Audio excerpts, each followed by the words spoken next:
protagonistas de la historia.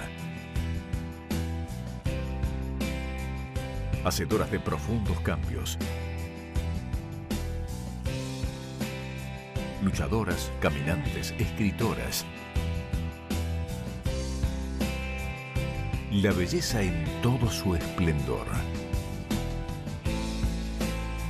Mujeres con historia. Símbolos de la vida.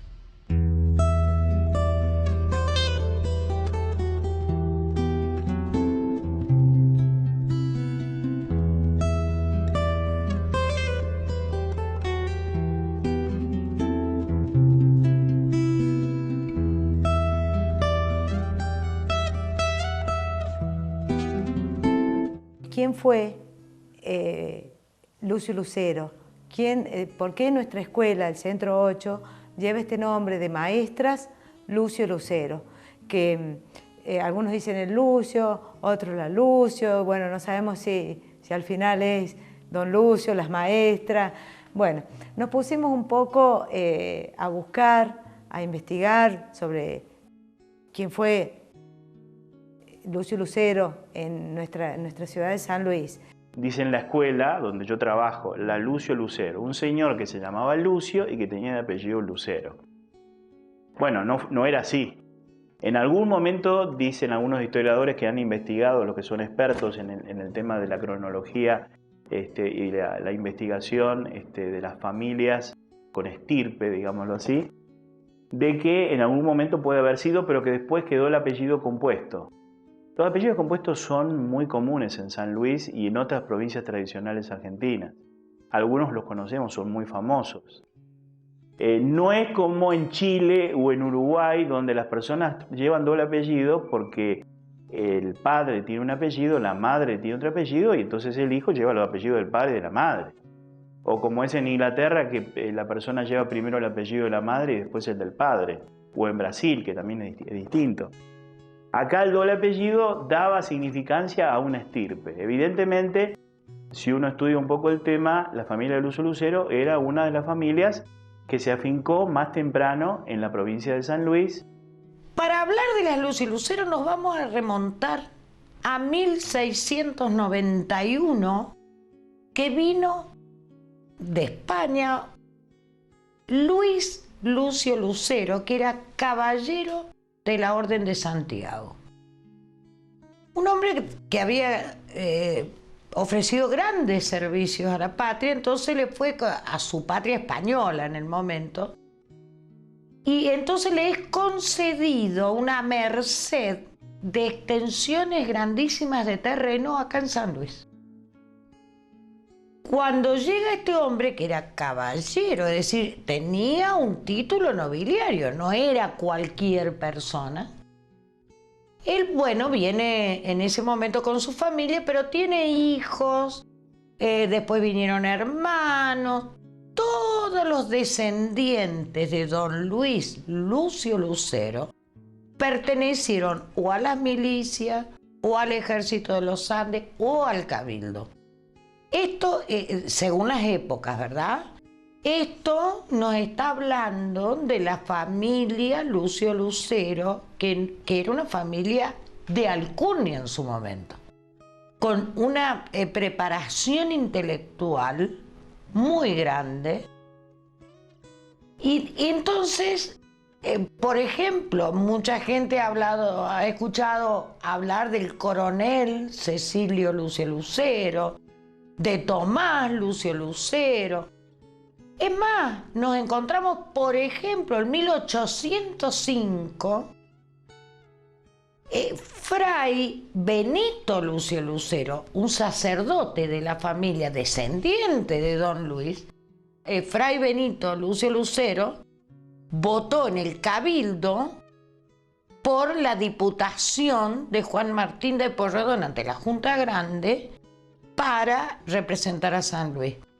En 1805 es Francisco Lucio Lucero el que sobresale. ¿Por qué? ¿Qué pasó en 1805? Fueron las invasiones inglesas.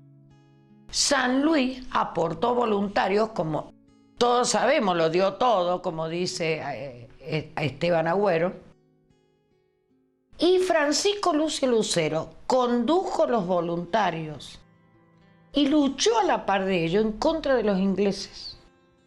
Cuando vuelve, porque no muere, murieron 4 voluntarios, pero no él vuelve, siguió prestando su servicio al cabildo como miembro de las milicias, y es más lo que hay que destacar. Como era una familia de hacendados, él contribuyó de su bolsillo, de su economía personal, a la mantención de los costos de la ciudad, porque la ciudad era muy pobre. Entonces vamos viendo lo que eran estos Lucio Lucero, hombres entregados a las armas, al cabildo, a todo esto. También había mujeres Lucio Lucero, que estaban formándose entre esos hombres ávidos de servir a la patria, de darlo todo por la patria, por la provincia, por América en general.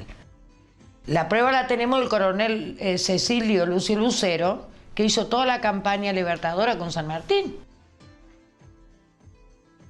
Entonces, estas mujeres formadas en eso, algo tenían que hacer. Pues, ¿qué hacían?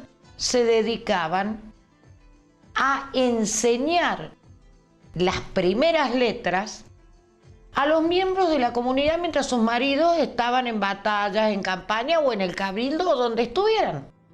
Y hacer obras de beneficencia.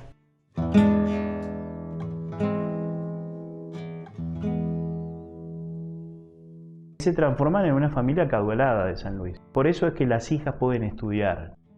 Y por eso es que las 7, porque eran 7 mujeres, son maestras. Muchas de ellas colaboraron directamente con Pablo Domínguez de Bazán, ¿sí? Hay una Tomasa Lucio Lucero que se hace cargo de la escuela cuando 2 años después de la fundación de su escuela, Pablo Domínguez de Bazán se dedica a otras tareas. Fijémonos qué interesante esta capacidad de delegar, ¿no? Porque si hubiera querido hacer todo ella a la vez no hubiera podido. Se pone a trabajar con el tema de la sociedad de beneficencia y deja a una Lucio Lucero a cargo de la escuela. Pero sin lugar a duda las dos que más se destacaron son Enriqueta, Lucio Lucero de Lallerman, y Rosario Lucio Lucero de Sá. También hay Lucio Lucero famosos varones. Hay un guerrero de la independencia que es poco conocido. Siempre hablamos de Pringles, de Pedernera, que es José Cecilio Lucio Lucero, que fue guerrero de la independencia y alcanzó un alto grado en el ejército argentino, americano mejor dicho. En aquella época era un ejército americano. Muy jóvenes, en el caso de Enriqueta y de su hermana Rosario, tuvieron la oportunidad de estudiar gramática en Mendoza. Eso no era común, como le pasó en Córdoba a Pablo Domínguez de Bazán, de poder estudiar a Córdoba. Esto era una rareza. La familia tenía que poder mantenerla fuera del lugar y obviamente se pagaba por esto. Que los padres se interesaran de que tuvieran educación también era una rareza. Recordemos de que las mujeres no tenían los mismos derechos que los hombres, que no todas las mujeres se casaban. De hecho, son pocas las Lucio Lucero que se casan. Según establecía el derecho de mayorazgo español, para que una mujer se casara, el padre o el hermano mayor, cuando asumía la fortuna del padre, tenía que pagar una dote para que se llevaran a la que se iba a casar. Y si no, la mayoría terminaba siendo monja.